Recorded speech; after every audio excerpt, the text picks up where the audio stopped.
Hi there, my name is Aaron Lancherman.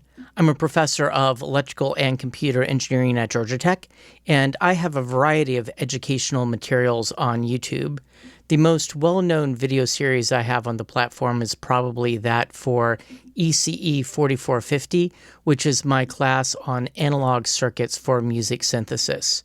If you are into such things, I highly recommend that you check out the videos by Moritz Klein. Although, if you know about my channel, you likely already know about Moritz's channel.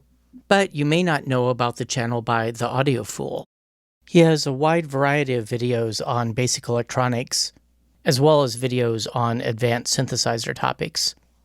I have a video where I bore people with the mathematics behind phaser effects.